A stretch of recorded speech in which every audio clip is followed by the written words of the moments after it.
Hello. So my name is Dr. Taylor. I am the Director of Special Education here at Homewood Flossmoor High School, and I'm going to give the team an opportunity to introduce themselves before we get started. And hi, good evening and welcome to HF. My name is Cynthia Knox and I'm the department chair for special education here at Homewood Flossmoor High School. Welcome. Welcome, everyone. I am Ashley Keka. I'm one of the school counselors here at HF, and I will be at the meeting. Okay, thank you. And so we're going to go ahead and get started with today's presentation. If you are here joining the presentation, you are here because your son or daughter has an IEP, and we're going to specifically be sharing today and helping you all to learn more about the following high school transition process. So we'll be talking about HF courses and graduation requirements. We'll also be talking about registration and course selection process, as well as preparation for the upcoming IEP intake meetings that you all have scheduled, okay? To the right of the screen, you'll see the academic course book. And so once we get further along into the presentation, we'll share with you how you can gain access to that online. And again, welcome. Thank you.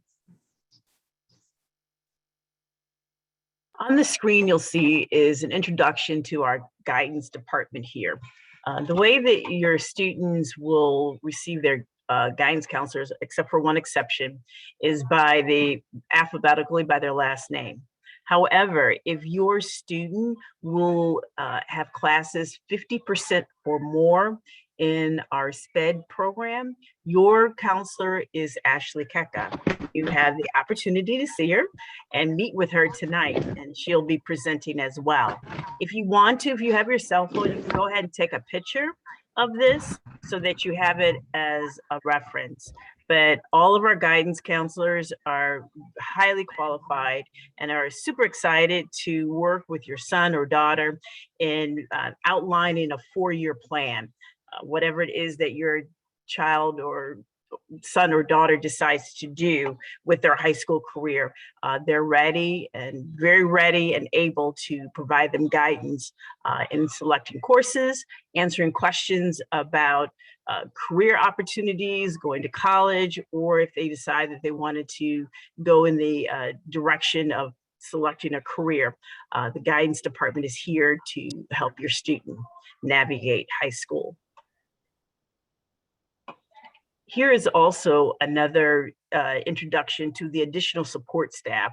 What we want you to understand is that when your son or daughter enters HF High School, they'll be supported all around. Your student already has an IEP team that is in place to provide them with the support that they need for them to be the most success, to be able to experience the most success in their high school career. As you can see, Dr. Taylor's already introduced herself, myself, and Jim Schmidt, who is the department chair of guidance. And you can see all the additional names of support staff here at Homewood Flossmoor High School.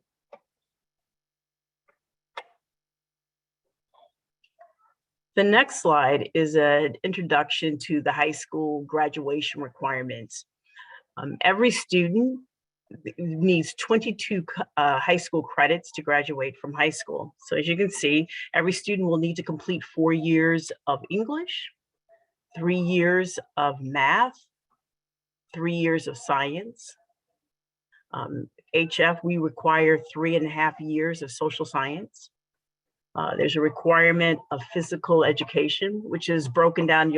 Students will take a half a semester of health, and also during their freshman year, and then a half a semester of driver's ed during their sophomore year.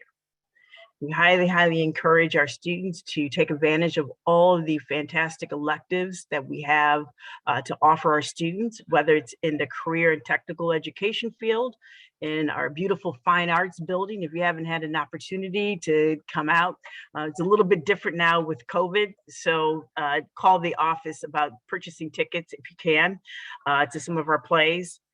World language, and the performing arts. So there's a total of 22 credits, and it's divided into those different areas.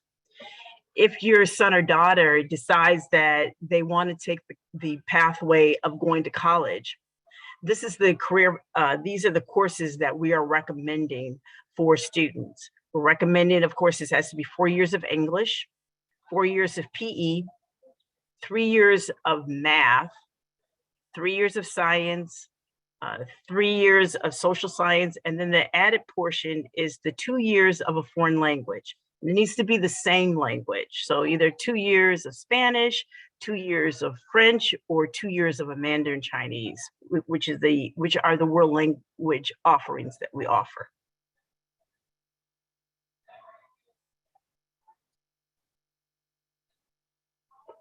All right, here you can see the course level information on the different levels that we offer here.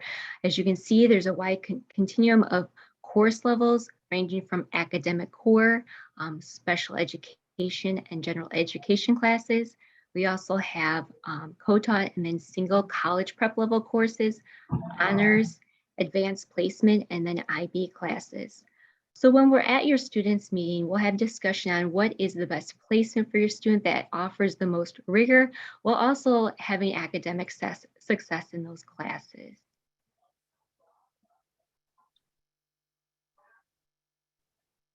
You want to go to the next slide, Dr. Taylor? All right, and at your students meeting, we will also discuss the electives that they would like to take next school year. It's important to really take a look at that book. We keep mentioning that course description book so you can see all the different opportunities that they'll have to enroll in some of the wonderful electives here. Look at what their interests are and what their strengths are. And then there's descriptions you can read and on what each of those classes will include in that. We always ask that the students put at least 5 electives prior to coming to their meeting, just in the chance that maybe that doesn't fit in their schedule or there's not room, then we have those backup electives for them. So we ask again that you think of 5 electives your student might want to take in those preference order, so then we can have a conversation about that too, about those interests once we get to their meeting. And as you all know, your child or daughter is going to have a 8th grade transition meeting. And we're going to be beginning that process next week. Parker Junior High will start us off beginning January 24th. And as you can see the dates through there, 24th, 25th, 26th, all the way to February 7th. And then we will move to James Hart beginning in February. And then Brookwood Junior High will end us in March 8th. Your school should provide you with the Zoom meeting link. We'll have all of our meetings is going to be in this kind of format through Zoom. You'll have an opportunity to meet teachers here at HF High School. Ashley Keka will be the counselor that will be in the meeting. And at that opportunity, and there will be representatives from your school at the meeting as well. And it's an opportunity for you to go through the registration process. We'll go through the IEP process, registration process, and answer any additional questions that you might have. And at that meeting, we'll put together a schedule of what the student may anticipate having in the fall as they enter HF High School. If you want to, you can go ahead and take a snapshot of this so that you have this information with you.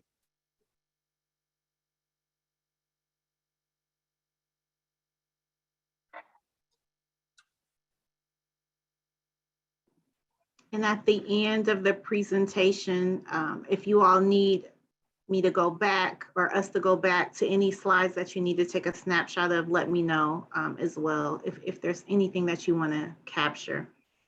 So here is where we talk about the transition checklist of things that you all will need to do both prior to / the day of the meeting and things that you need to prepare. So the first thing are student enrollment documents. So, we do require that you bring the student enrollment document to the school.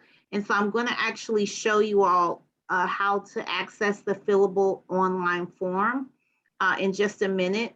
So you would bring that form to the school. We also sent email copies, and if you need another paper copy of that, let us know. You could either enter that in the chat or wait till the end of the presentation, and we can take questions and make sure that you all get a paper copy of that if you need it. And so in addition to the fillable form, the student enrollment form, you will need to provide a copy of your student's birth certificate. In addition to that, you would have to provide residency verification documents. So as you see here, it would be 2 current utility bills. It would also be evidence of your either mortgage statement, homeowner's insurance policy, or your lease. And lastly, it would be your current driver's license or state ID. And so the thing that's important to remember is that residency verification is required at 2 points in the process of registering your student for school. It's required now so that we can register them for their classes and secure their schedule. And it's also required in the fall prior to the start of the school year, prior to them starting their schedule. Okay, so I want to go back really quickly because I want to show you all how to access this form, the fillable form. So right here on HF's website, if you go to the Students tab,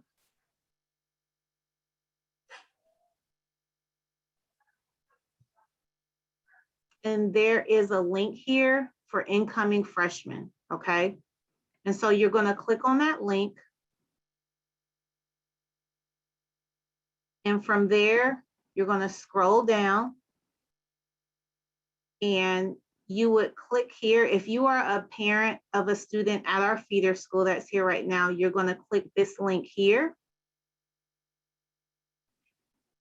You're going to scroll down and here is the student enrollment form here.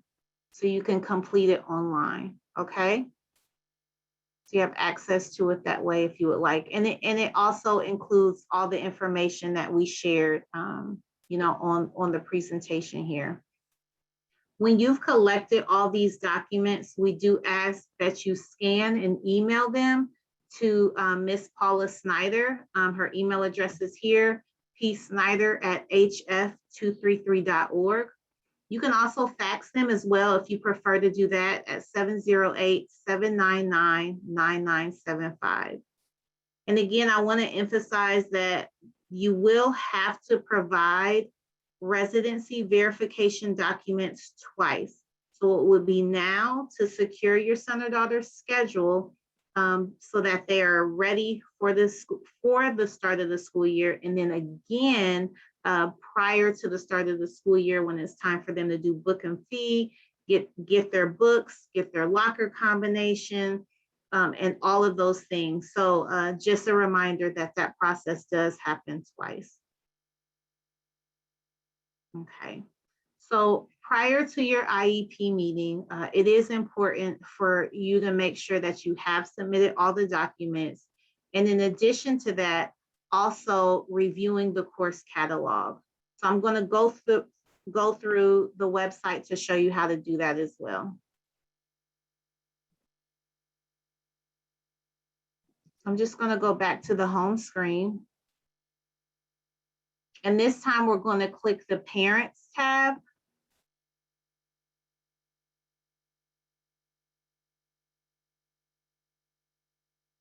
Okay, and right here it says 22-23 academic course catalog right here.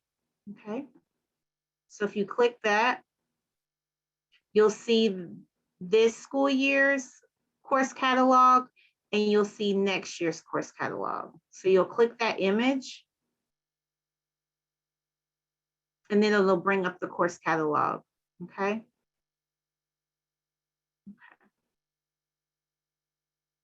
Okay, so in addition to reviewing the course catalog thoroughly so that you have an understanding of the courses that you're interested in asking additional questions about, It is important, as Ms. Teka said, to have that list of 5 electives, because some electives do fill up really fast. And so by having 5 of the top electives that your son or daughter is interested in, it will allow us to begin, the process of creating their schedule, hopefully with one of their top selections. Okay. So just to kind of go over the IEP meeting process, there are 2 teams there. So we try to get a lot of information that's exchanged, a lot of paperwork completed within about an hour. And so what you can expect is that the junior high will update the IEP until the end of the school year. We really enjoy learning so much about the students that are coming in, about their strengths, the things they like, different extracurriculars they're interested in. And in addition to that, how we can support them on their journey in high school. And so in addition to that, the junior high is going to review accommodations and related services. We're going to have a very good discussion about courses and placement as well. And from the high school side, you'll see that we're creating that IEP because this is the start of their high school journey. And when I tell you the time goes by so fast, it really, really does. And so we're also going to be reviewing the accommodations and related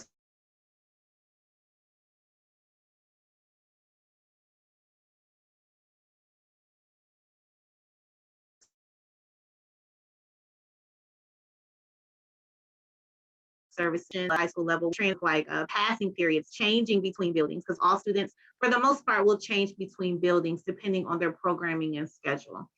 And then we'll also confirm their schedule selections and make sure that we answer any additional questions that you all may have.